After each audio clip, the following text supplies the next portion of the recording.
Title of the message this morning is Blessed to be a Blessing. Genesis chapter 12, verses 1 to 3.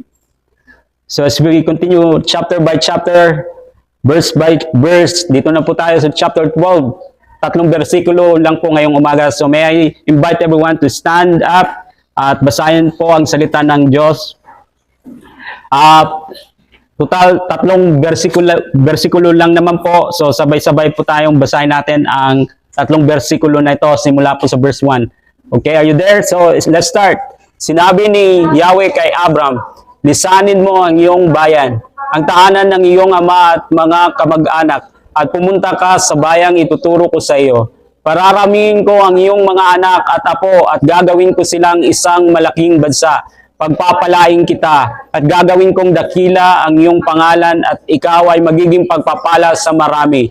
Ang sa iyo'y magpapala ay aking pagpapalain. Ang sa iyo'y sumumpa ay aking susumpain. Sa pamamagitan mo, lahat ng mga bansa sa daigdig ay aking pagpapalain. Maaari na po kayong umupo. So sa Genesis chapter, dito sa chapter 12 verses 1 to 3, unang ibinigay po ng Diyos kay Abraham, ang unang utos na ibinigay niya kay Abraham ay lisanin mo. And after that, nagbigay siya ng tatlong promise, tatlong pangako. Una, pararamihin ko ang iyong mga anak at apo at gagawin ko silang isang malaking bansa. Pangalawa, pagpapalain kita. Pangatlo, gagawin kong dakila ang iyong pangalan. So yun po ang tatlong pangako kasabay ng utos ng Diyos.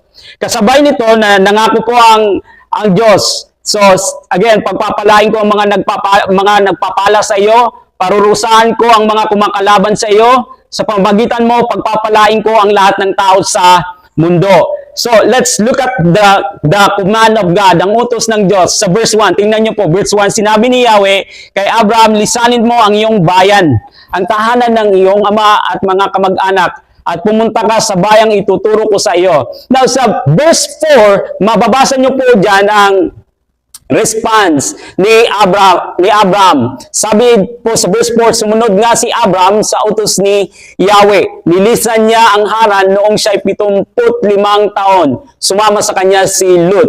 Now, may tatlong bagay. Pansinin niyo po, may tatlong bagay na kailangang iwan ni Abraham. Una, ang kanyang bayan o ang kanyang nation, ang kanyang country. Kailangan niyang iwan ang lugar niya na pinagmulan at kinalakihan.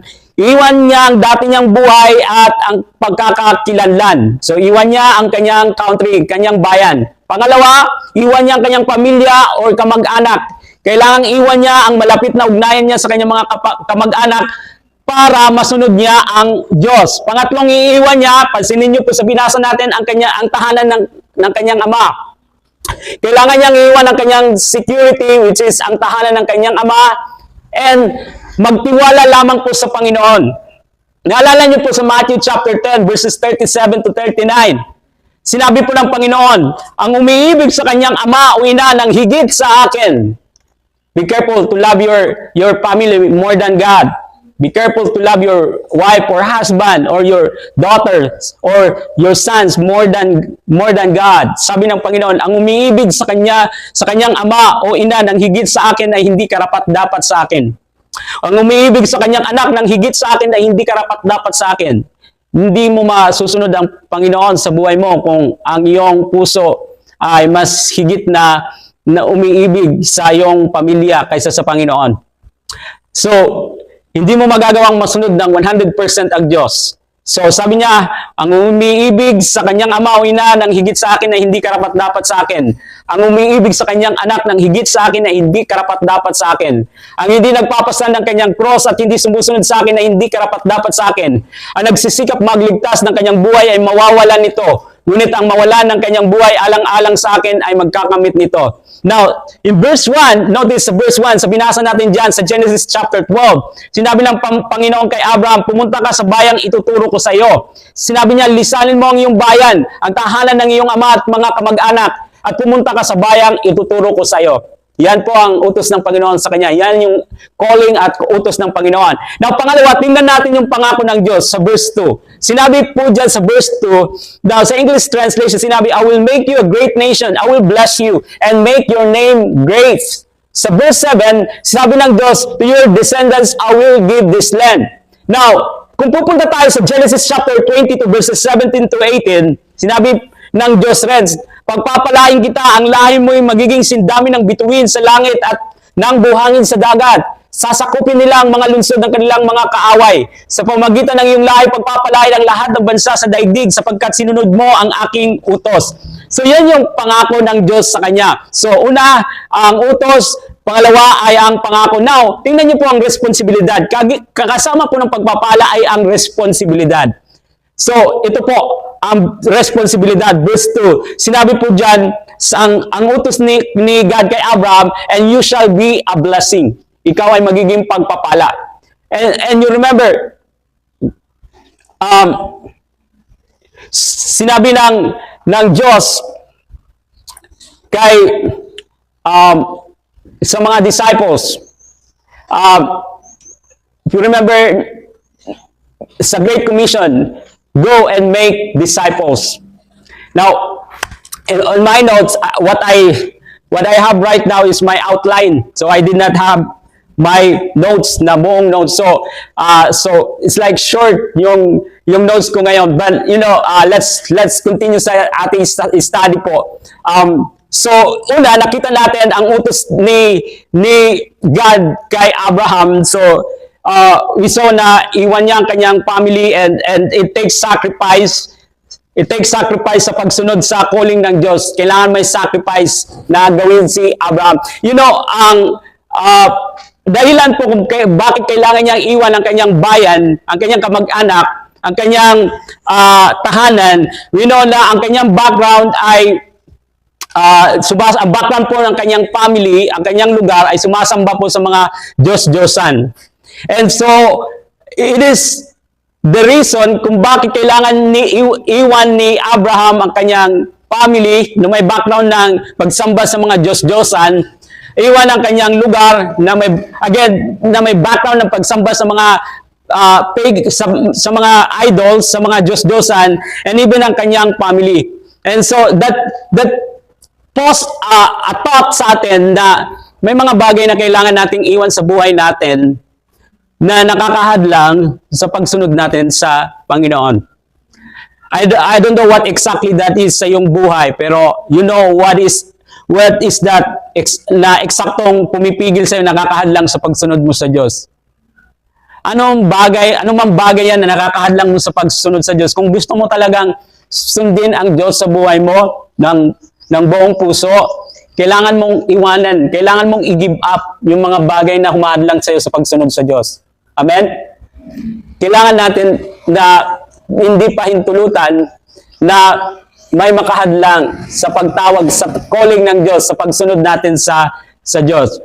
It could be a relationship with someone. It could be mga bagay, mga butang. It could be a habit.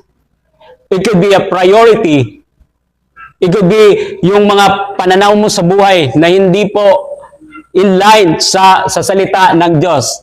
It could be your bisyo. It could be your vices po sa buhay na hindi mo hindi mo pa gini-give up. It could be mga lifestyle sa buhay mo.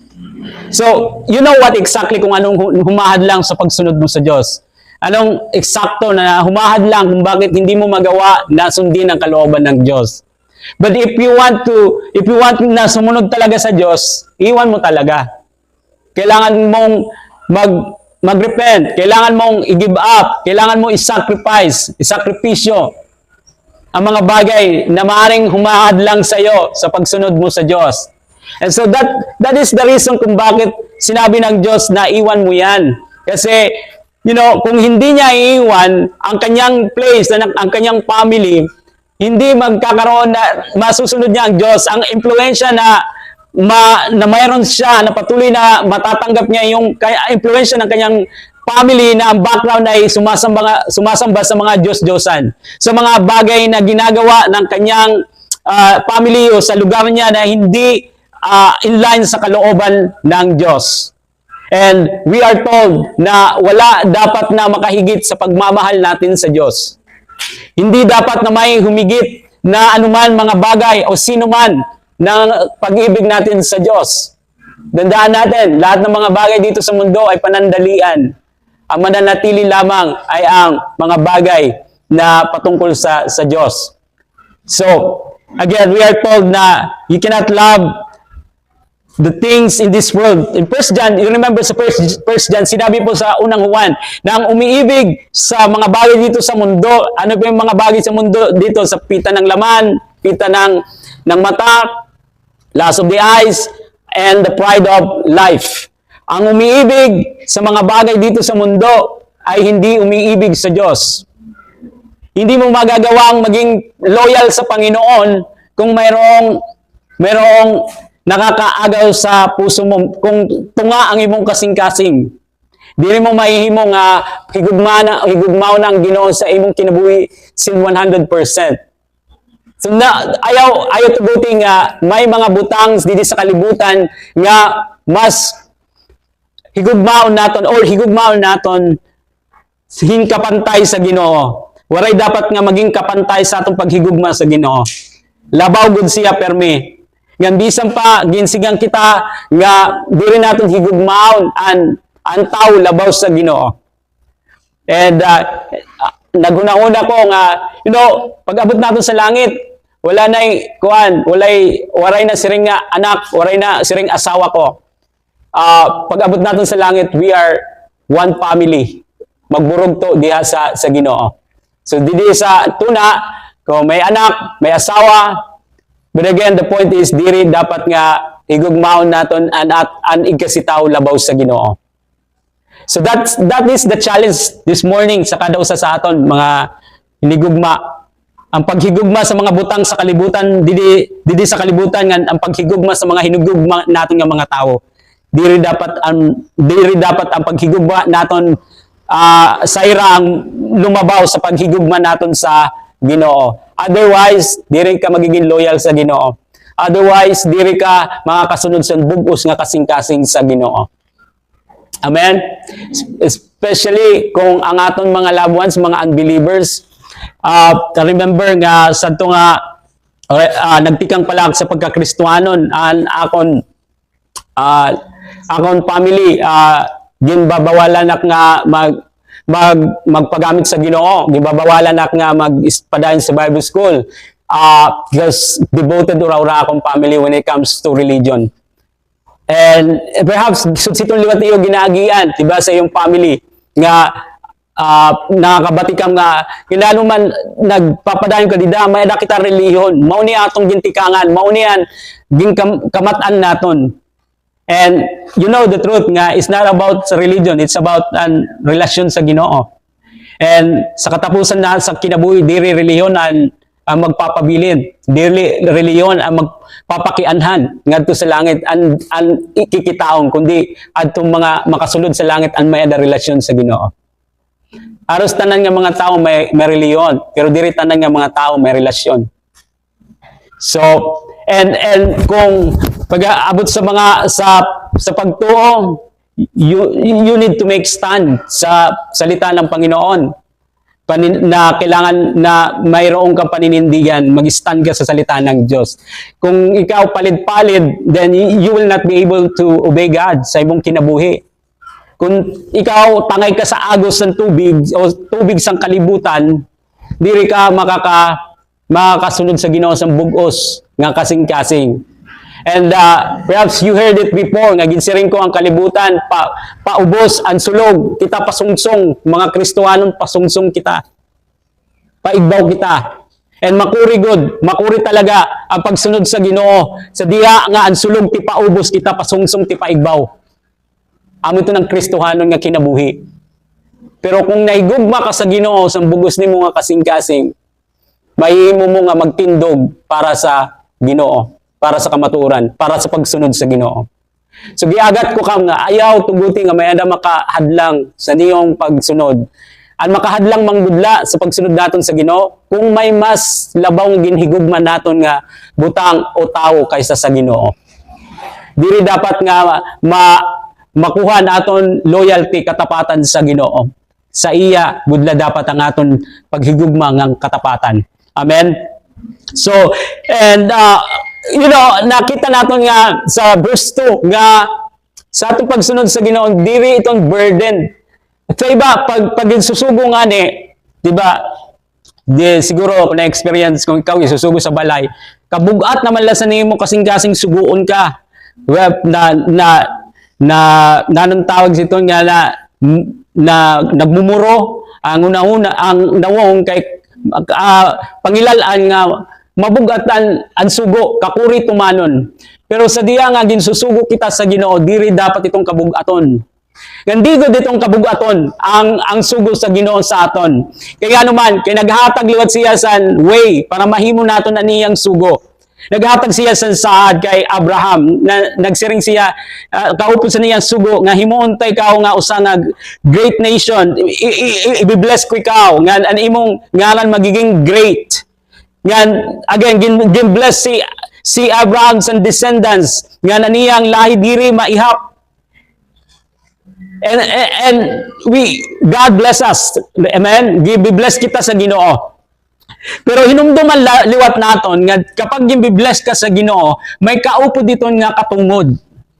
May dayton kaupod nga responsibilidad. And didi nakita natin sa verse 2 nga ginsiring ni God kay Abraham, and you shall be a blessing. Mahimo ka nga pagpapala. Diri ka gimbless para imuhon na niimo ang blessing. Gimbless ka Abraham para maging daluyan ka sa pagpapala. Waray ka gimbless para maging greedy ka, maging sakim ka. Gibless ka para maging generous ka ngadto sa laing nga tao kay tungod na naranasan nimo ang generosity, ang may pagiging mahinatagon sa Ginoo, ang pag-bless sa imo sa Ginoo, ikaw mahimo nga daluyan sa pagpapala ngadto sa laing nga mga tao. So, we're blessed. Remember, Christians, you were blessed with the gospel. You are blessed with the gift ng katalwasan, kaligtasan. We're saved by grace. Pinagpala ka. And I always says to you nga, ang Kristohanon dili swerte ay pagsiring, swerte ka gudman. Diri kay maliwanag sa Biblia nga ang ginagamit nga word pag abot sa pabor nga ginahatag sa mga Kristohanon, bless, pinagpala. You are blessed. Pag swerte lang ani, tsamba. Once in a lifetime. Pero pag ada ka sa Ginoo, diri tsamba, diri swerte. Kundi bless ang Kristohanon. Kaya ayaw paggamit sa imong bugto, kaswerte mo gudman. Nakatsamba ka. Dire amo ito na eksakto nga pulong. Naging gagamit naton base sa Biblia. Ang gigagamit naton, bless ka gudman. Gi-bless ka sa Ginoo. Gitagaan ka pabor sa Ginoo. Pinagpala ka. So remember, pinagpala gud kita talaga na nadawat naton ang kayamanan nga diri nadudunot. Ang kayamanan nga diri masusunog. Aram nato kung nanito, di ba? Ang kayamanan nga may ada kita amo ang kinabuhi nga waray katapusan. Nga tanan nga mga saad ni Jesucristo nga ginhatag niya. Amen? So you are blessed. But again, beloved, kaupod sa pagiging blessed, ang katungdanan, ang responsibilidad nga maging daluyan kita sa pagpapala. And I remember nga sa nga istorya, ang Kristohanon diri kuan kanang boksingero kay tikom ang kuan ang kamot tikom ang Kristohanon murag karatista sugad dawat sa igbaw then buklad liwat sa ubos. We are a channel of blessing ngadto sa laing mga tao. So and we are commanded kaupod sa blessing nga nadawat nato ang gospel, ang salvation is in Matthew chapter 28 verse 19 na to make disciples, gumawa ng mga alagad sa lahat ng lugar, sa lahat ng bansa or sa lahat ng lugar. So kita nga gi-bless sa Ginoo sang katalwasan, karuyag naton liwat nga maipasa an blessing nga nadawat naton ngadto sa laing nga tawo nga waray pa nakadawat san pagpapala an katalwasan. Amen. So mao ni ang principle sa didi. Tayo po ay pinagpala upang maging pagpapala sa iba. Tayo po ay pinagpala upang maging pagpapala sa iba. Hindi tayo pinagpala para tayo ang pagpapala ay para lang sa atin. Ang pinagpala po tayo para maging daluyan ng pagpapala. And kung hindi natin pinagpahintulutan na magiging pagpapala tayo sa ibang tao, linilimitahan din natin na dumaloy ang pagpapala sa buhay natin. So again, tayo po ay pinagpala upang maging pagpapala sa iba. Now, let's look at the purpose po, ang layunin. Verse 3, kasama po ng utos na maging pagpapala, binigyan din ng Diyos si Abraham ng 3 pangako. Una, pagpapalain ng Diyos ang mga magpapala kay Abraham. So, pangalawa, susumpain ng Diyos ang mga susumpa sa Kanya. So, sinabi dyan sa verse 3, ng Panginoon kay Abraham, pagpapalain ko ang mga magpapala sa iyo at susumpain ko ang susumpa sa iyo. So, you remember, di ba, sa story sa pagpapatuloy sa Genesis, kinuha ni Pero ang, di ba, sa kanilang paglalakbay, there are times na ang asawa, si Sarai ay kinuha ng Pero, I think it's Abimelech, na kung saan,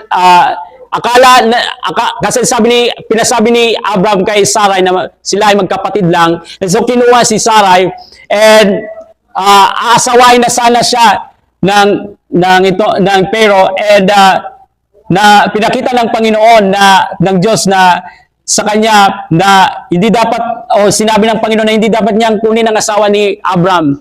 Sinabi ng Diyos na asawa siya ni Abraham. So, kasi remember, ang sumpa din ay na-experience din sa kanyang kaharian. So, ibinalik niya, and so, kasama din ng pagbalik ay ang kayamanan. Binigyan siya ng mga tupa, mga hayop, mga ari-arian. So na bless si Abraham, and so nawala hindi na nagpatuloy ang sumpa, and the same what happened din sa anak ni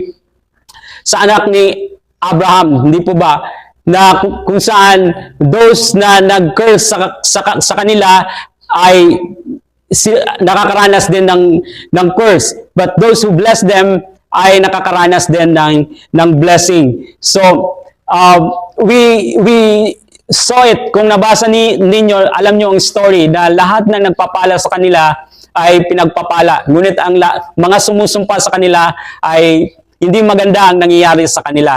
Now, the third promise na makikita natin dito sa verse na ito is, and in you all the families of the earth shall be blessed. And we know kung sino ang tinutukoy dito. Okay, this is prophecy about sa coming Messiah na si Jesus Christ. At mismo si Paul, kanyang sinabi din about sa patungkol dito na ito'y tumutukoy kay Jesus Christ sa Galatians chapter 3 verses 8 and 9.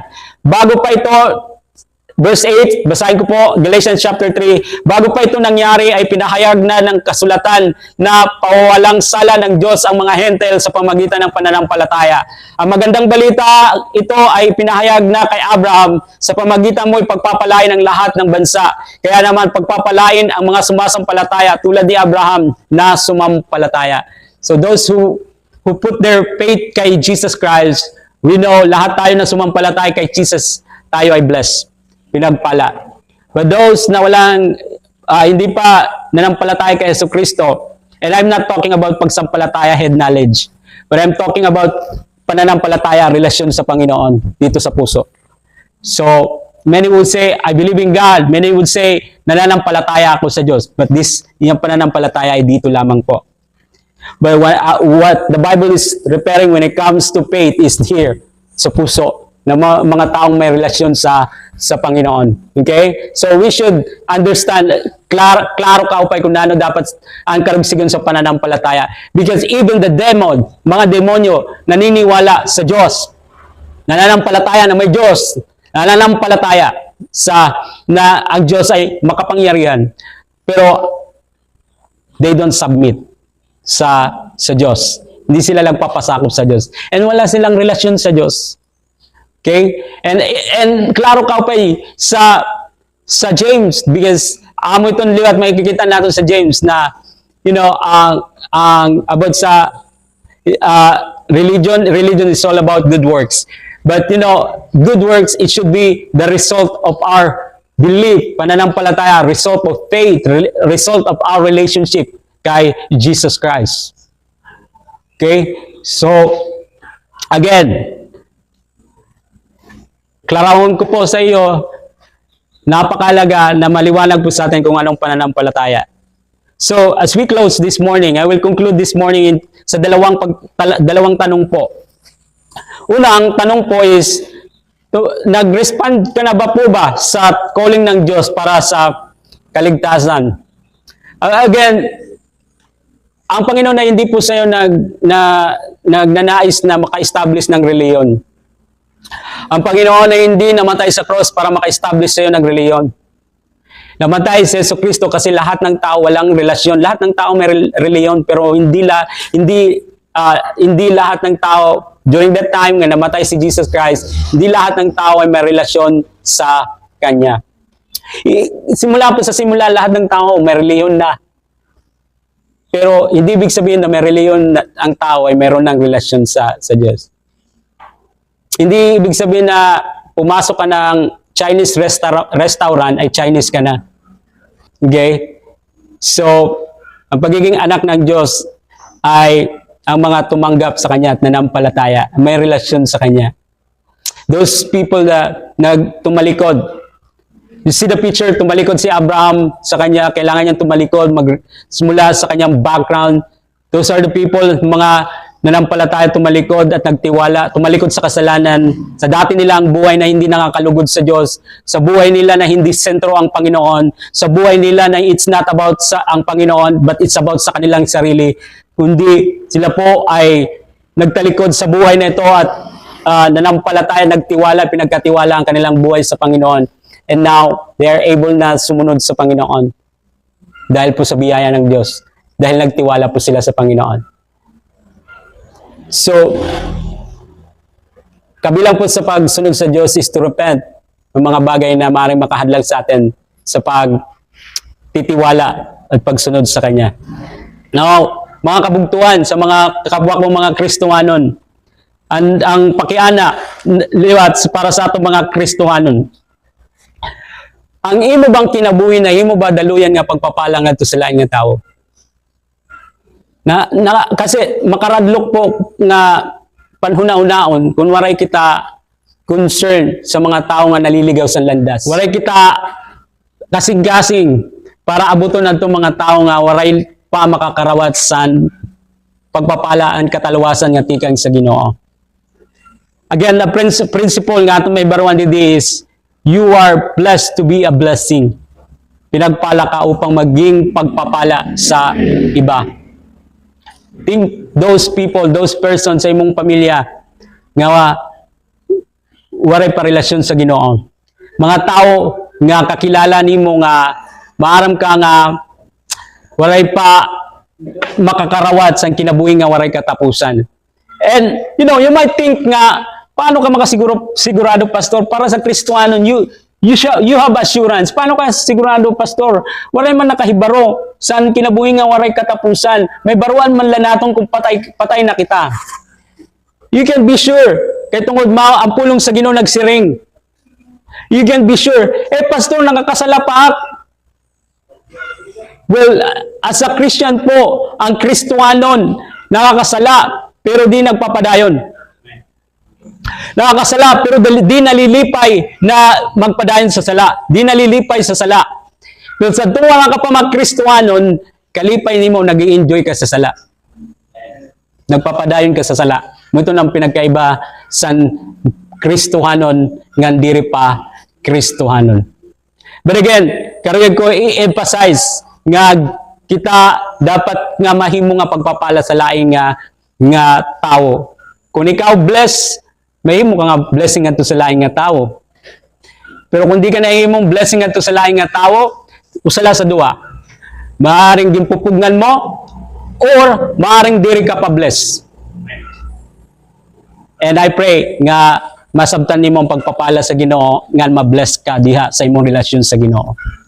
Kung waray pa, hinaut nga magkamayada kayong relasyon, nga suok nga relasyon sa Ginoo.